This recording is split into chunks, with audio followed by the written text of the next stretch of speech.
You reach for your phone again. You weren't even thinking about it. Your hand just moved like it had a mind of its own. This happens to you about 96 times every single day. That's once every 10 minutes you're awake. But here's what's strange about this behavior. Your brain is following instructions that are 200,000 years old, instructions written for a world that no longer exists, instructions that once kept your ancestors alive but now keep you trapped. The real reason you can't stop checking your phone isn't about willpower, it's about survival. And it starts with a simple question your brain has been asking since humans first walked upright: where is everyone? For 99.9% of human history, being alone meant death. If you couldn't see your tribe, hear their voices, or know their location, you were in immediate danger. Predators hunted isolated humans. Rival groups attacked stragglers. Getting lost meant starvation. So your brain developed what anthropologist Dr. Robin Dunbar calls the social monitoring system.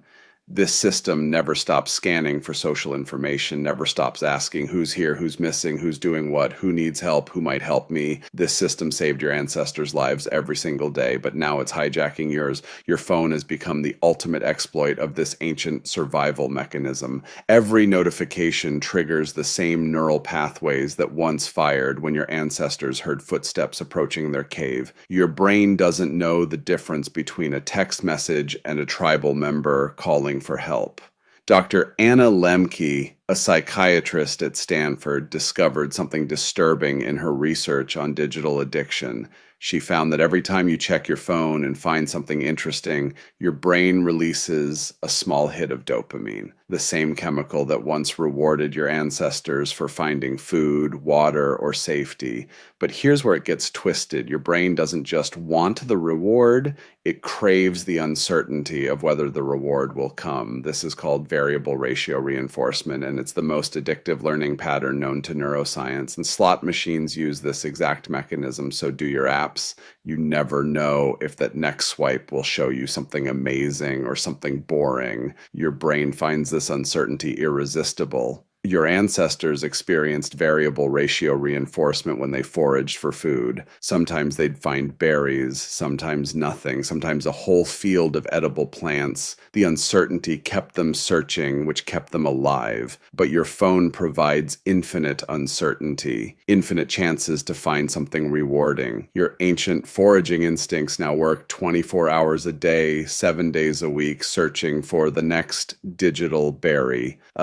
Psychologists Dr. Larry Rosen studied what happens to your stress hormones when you're separated from your phone. Within minutes, your cortisol levels spike, your heart rate increases, your brain activates the same panic response it would trigger if you were lost in the wilderness. Because to your unconscious mind, you are lost. You've been cut off from the tribe. You can't monitor social threats or opportunities. The most dangerous thing that could happen to a human for 200,000 years is happening right now. This is why you feel phantom vibrations, why you reach for your phone when it's not there, why you check it within minutes of waking up.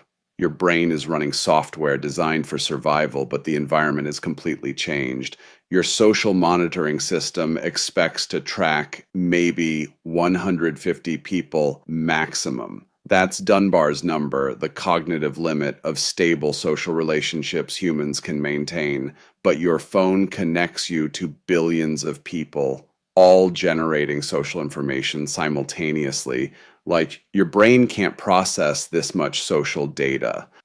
So it tries harder. It makes you scroll faster, check more frequently, consume more content, like an engine redlining because it's being asked to do something it was never designed for. The attention merchants know this. They hire teams of neuroscientists and behavioral economists to study your brain's vulnerabilities. They use techniques called persuasive design to make their apps more addictive. Red notification badges trigger your brain's threat detection system. Pull to refresh refresh gestures mimic slot machine handles. Infinite scroll eliminates natural stopping points. Autoplay prevents your brain from pausing to evaluate whether it actually wants to continue. These aren't accidents. They're weapons designed to capture and monetize your attention by exploiting evolutionary vulnerabilities you didn't even know you had. Dr. Tristan Harris, a former Google design ethicist, calls this the attention economy. Your focus has become a commodity.